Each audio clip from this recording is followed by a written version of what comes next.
ಕರ್ನಾಟಕ ರಾಜಕಾರಣದ big update. CM ಪಟ್ಟ ಸ್ವೀಕರಿಸಿದ ಡಿಕೆ. ಪ್ರಿಯ ವೀಕ್ಷಕರೇ, ನೀವು ಇನ್ನೂ ನಮ್ಮ insight news 14 YouTube channel subscribe ಮಾಡಿಲ್ಲವೆಂದರೆ ಕೂಡಲೇ ಸಬ್ಸ್ಕ್ರೈಬ್ ಮಾಡಿಕೊಳ್ಳಿ. ನಮಸ್ಕಾರ ವೀಕ್ಷಕರೇ, ಇದು ಈ ಹೊತ್ತಿನ ಅತ್ಯಂತ ದೊಡ್ಡ ಸುದ್ದಿ. ಸಿಲಿಕಾನ್ ಸಿಟಿ ಬೆಂಗಳೂರಿನ ಲೋಕಭವನದಲ್ಲಿ ಹಬ್ಬದ ವಾತಾವರಣ ಸೃಷ್ಟಿಯಾಗಿದೆ. ಇಡೀ ದೇಶದ ಕಣ್ಣು ಈಗ ನಮ್ಮ ಹೆಮ್ಮೆಯ ರಾಜಧಾನಿ ಬೆಂಗಳೂರಿನ ಮೇಲಿದೆ. ಕರ್ನಾಟಕ ರಾಜ್ಯದ ನೂತನ ಮುಖ್ಯಮಂತ್ರಿಯಾಗಿ ಡಿಕೆ ಶಿವಕುಮಾರ್ ಅವರು ಅದ್ಧೂರಿಯಾಗಿ ಪ್ರಮಾಣ ವಚನ ಸ್ವೀಕರಿಸಿದ್ದಾರೆ. ಆ ಮೂಲಕ ಕರ್ನಾಟಕದ ನೂತನ ಸರ್ಕಾರದ ನಾಯಕತ್ವದ ಚುಕ್ಕಾಣಿ ಹಿಡಿದಿದ್ದಾರೆ.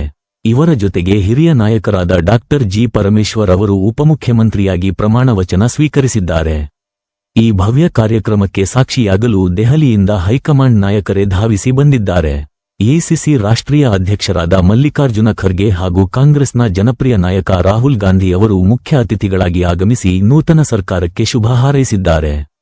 ವೇದಿಕೆಯ ಮೇಲೆ ಕೈ ನಾಯಕರ ಸಂಭ್ರಮ ಮುಗಿಲು ಮುಟ್ಟಿದೆ. ಹೊಸ ಕ್ಯಾಬಿನೆಟ್ ಮಂತ್ರಿಗಳ ಪಟ್ಟಿ ಹೀಗಿದೆ.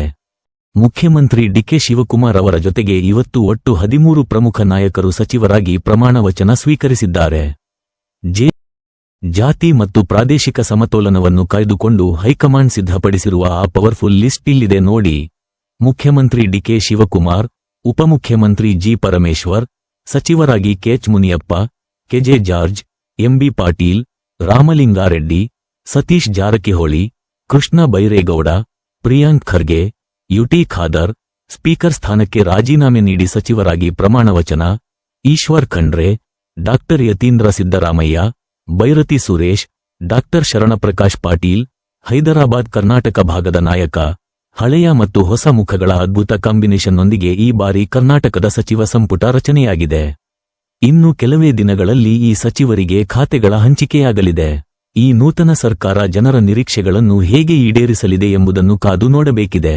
ಮುಂದಿನ ಅಪ್ಡೇಟ್ಸ್ಗಾಗಿ ನೋಡ್ತಾ ಇರಿ ಇನ್ಸೈಟ್ ನ್ಯೂಸ್ 14.